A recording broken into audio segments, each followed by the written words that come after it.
নমস্কাৰ বন্ধুসকল, আজিৰ পৰা প্ৰায় 4500 বছৰ আগত ইজিপ্তত এটা এনেকুৱা অজুবা বনাইছিল যিয়ে আজিলৈকে মানুহক আচৰিত কৰি ৰাখিছে। The great pyramid of Giza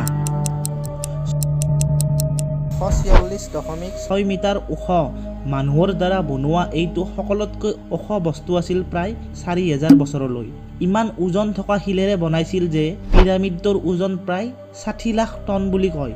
আজিৰ ব্ৰুজ কেলিফাৰ লগত তুলনা কৰিলে ব্ৰুজ কেলিফাৰ ওজন মাত্ৰ 5 লাখ টনহে। সকলোতকৈ আচৰিত কথা হ'ল যে এই পিৰামিডটো কেনেকৈ বনাইছিল, কাৰণ সেই জামানাত একো আধুনিক সঁজুলিও নাছিল, জেচিবি নাছিল, ডাম্পাৰ নাছিল, তো দাঙিবলৈ কোনো আধুনিক টেকন'লজি নাছিল, আজিৰ যুগত ব্যৱহাৰ কৰা একো সামগ্ৰীয়ে নাছিল, আনকি সেই সময়ত চকাও নাছিল বস্তু কঢ়িয়াৰ বাবে। তথাপিও সেই সময়ত এনেকুৱা এটা অদ্ভুত বস্তু বনাই দিছিল যিটো আজিও থিয় হৈ আছে। ভাবি চাওক, 4500 বছৰ ধৰি এটা বিল্ডিং থিয় হৈ আছে, ভয়ংকৰ ৰ'দ পৰে, ভয়ংকৰ ধুমুহা আহে, এই পিৰামিডটো বাচি আছিল।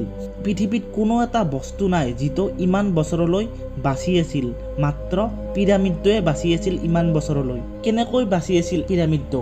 আহক আজিৰ এই ভিডিঅ'টোত এই বিষয়ে আলোচনা কৰোঁ। Pyramid is arguably the most enigmatic structure on the face of the earth.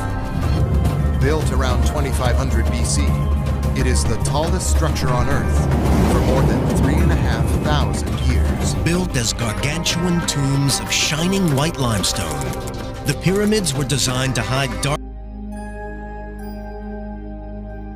ইতিহাসত আমি যিমানেই পিছুৱাই যাওঁ সিমানেই কঠিন হৈ পৰে বিষয়বস্তুবোৰ জানিবলৈ। বৈজ্ঞানিকে অনুমান লগাই যে পিৰামিডটো বনাইছিল চন 2560 BCত ফেৰ' খুফুৰ দ্বাৰা। ইজিপ্তত যি ৰজা মহাৰজা আছিল সিহঁতক ফেৰ' বুলি কৈছিল। এই ৰজাৰ বিষয়ে মানুহে সিমান বেছি নাজানে, মাত্ৰ জানে এই ৰজা চতুৰ্থ ৰাজবংশৰ দ্বিতীয় ৰজা আছিল। এই পিৰামিডটো নাইল নদীৰ ছাইডত আছে। যদি ফটোত চাই পিৰামিড এটাই নাই, তাৰ ওচৰত আৰু দুটা পিৰামিড আছে। এই তিনিওটাৰ সকলোতকৈ ওখ গ্ৰেট পিৰামিড অফ গিজা, যাক পিৰামিড অফ খুফু বুলিও কয়। তাৰ পিছৰটো পিৰামিড অফ খাফৰে, যিটো খুফুৰ পুতেক খাফৰে বনাইছিল, আৰু 3 নম্বৰটো পিৰামিড অফ মেনকাউৰে, যিটো খাফেৰ পুতেকে বনাইছিল। এই সময়ত এই পিৰামিডে নহয় আৰু নানা ধৰণৰ বস্তু বনাইছিল। The great Phoenix of Giza আৰু সৰু সুৰা পিৰামিড, টোটেল 118টা পিৰামিড বনাইছিল। ইয়াৰ প্ৰায় পিৰামিডে বয়সৰ লগত ভাঙি চুৰমাৰ হৈ গৈছিল। আৰু কি কাৰণ আছিল এই পিৰামিড বনোৱাৰ? খুফুৰ পিৰামিড মূলতঃ তেওঁৰ সমাধি হিচাপে নিৰ্মাণ কৰা হৈছিল। সিহঁতৰ ফেৰ'বিলাক ইয়াতে ৰাখিছিল। কথা হ'ল, তাৰ মানুহবোৰে মৰাৰ পিছৰ জীৱনক বিশ্বাস কৰিছিল। সিহঁতে মানিছিল যে মৰাৰ পিছত জীৱন শেষ নহয়, মৰাৰ পিছত আমাৰ আত্মা পৃথিৱীৰ ভিতৰত গুচি যায়, য'ত ভগৱানে আমাৰ আত্মাবিলাকক ৰাখে। যিয়ে ভাল কাম কৰে সদায় জীয়াই থাকে মৰাৰ পিছত। তাৰ বাবে সিহঁতৰ লগত খাজানা, খোৱা বস্তু, কাপোৰ, ফাৰ্নিচাৰ ইত্যাদি পিৰামিডত ৰাখিছিল, যাতে মৰাৰ পিছত এইবোৰ কামত আহে। মৰাৰ পিছত মামি বনাই এই পিৰামিডত পুতি থৈছিল। কথা হ'ল, কেনেকৈ গম পালে যে পিৰামিডটো এই কামৰ কাৰণে ব্যৱহাৰ কৰা হৈছিল? কাৰণ হ'ল, এনেকুৱা আৰু বেলেগ পিৰামিডত লিখনি পাইছে যে সিহঁতে কি কি কৰিছিল। পিৰামিড অফ গিজাৰ ভিতৰত বিশেষ একোৱে অনুসন্ধান নাপালে। তাৰ বাবে মানুহে নানা ধৰণৰ থিয়ৰী প্ৰকাশ কৰে। এই পিৰামিডত যেতিয়া আৰ্কিঅলজিষ্ট গৈছিল, মাত্ৰ 3টা বস্তুৱে পাইছিল, আৰু পিৰামিডত যি খাজানা আছিল ইমান বছৰে কোনোবাই লুটি নিয়া বুলি কয়। এটা পপুলাৰ থিয়ৰী আৰু আছে যে এই পিৰামিডটো কিছুমানৰ মতে এটা পাৱাৰ প্লেণ্ট আছিল, যিয়ে বিদ্যুৎ উৎপন্ন কৰে। কাৰণ কিছুমান এনেকুৱা আৰ্ট পাইছিল পিৰামিডৰ ৱালবিলাকত যিটো দেখাত লাইটৰ দৰে আছিল। সেইবাবে কিছুমানে এই থিয়ৰীটো বহু বিশ্বাস কৰে, কিন্তু মেক্সিমাম মানুহে পিৰামিডটো সমাধিৰ বাবে বনোৱা বুলিয়ে বিশ্বাস কৰে। এতিয়া কথা হ'ল, পিৰামিডটো কেনেকৈ বনাইছিল? ক'ব লাগিলে এইটোৱে সকলোতকৈ ৰহস্যজনক কথা যে পিৰামিডটো কেনেকৈ বনাইছিল। সেই জামানাৰ মানুহে কেনেকৈ ইমান ওখ ষ্ট্ৰাকচাৰ বনাইছিল, ইমান ডাঙৰ ডাঙৰ শিলেৰে বনাইছিল যে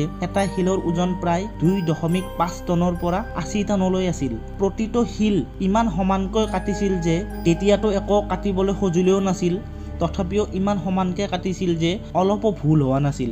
এই শিলবিলাক এটাৰ ওপৰত এটা কেনেকৈ ৰাখিছিল, যি সময়ত চকাৰ ব্যৱহাৰো নাছিল।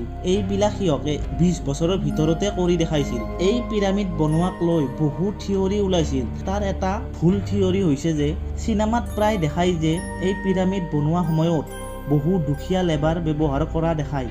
উপায় নাপায় সিহঁতে তাত দিনে ৰাতি কাম কৰা দেখায় আৰু তাৰ ঠিকাদাৰবোৰে লেবাৰবোৰক চাবুকেৰে কোবাও দেখায় বহু সময়লৈ মানুহে এনেকৈ লেবাৰৰ দ্বাৰা কাম কৰাই মানি লৈছিল কিন্তু সম্পূৰ্ণ ভুল এই থিয়ৰিটো যি মানুহে এই পিৰামিড বনাইছিল সিহঁত প্ৰফেচনেল স্কিল থকা লেবাৰ আছিল সিহঁতক ভোকত ৰাখি নামাৰিছিল সিহঁতক ভালদৰেহে খাদ্য খাব দিছিল সিহঁতক ইমান ভালকৈ ৰাখিছিল যে তাত থকা মানুহবোৰতকৈ সেই লেবাৰবোৰ বেছি সুস্থ আছিল সিহঁতে তেতিয়া ৰজাক বহু বিশ্বাস কৰিছিল তাৰ বাবে ৰজাই সকলো সুবিধা দিছিল লেবাৰবোৰক এই কামত প্ৰায় 30ৰ পৰা 40,000 লেবাৰে কাম কৰিছিল যিয়ে দিনত 10 ঘণ্টাকৈ কাম কৰিছিল এই পিৰামিডটো বনোৱাৰ বাবে 5.5 মিলিয়ন টন লাইমষ্টন আৰু 8,000 টন গ্ৰেনাইট আৰু 5 লাখ টন মৰ্টাৰ ব্যৱহাৰ কৰা হৈছিল বেছিভাগ এইবোৰ ওচৰৰ ঠাইৰ পৰাই আনিছিল আৰু কিছুমান বৰ বেছি 800 কিলোমিটাৰ দূৰৰ পৰা আনিছিল এই শিলবিলাক তেতিয়া কপাৰৰ এইবোৰ সঁজুলিৰে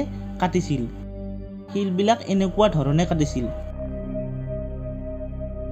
এই শিলবোৰ এটাৰ ওপৰত এটা এনেকৈ উঠাইছিল সাইডত খুঁটা পুতি ৰছীৰে এনেকৈ টানি টানি এটাৰ ওপৰত এটা শিল ৰাখিছিল আৰু এটা থিয়ৰি আছে যে এডাল যিকোনো সঁজুলি লৈ এফালে শিল গাঁঠি দি আনফালে ওজন থকা বস্তু এটা ৰাখিছিল আৰু এনেকৈ এটাৰ পিছত এটা শিল দি এই পিৰামিডটো বনাইছিল এই পিৰামিডটো এনেকৈ ডিজাইন কৰিছিল যে চাৰিওটা দিশ সম্পূৰ্ণৰূপে মিলাই বনাইছিল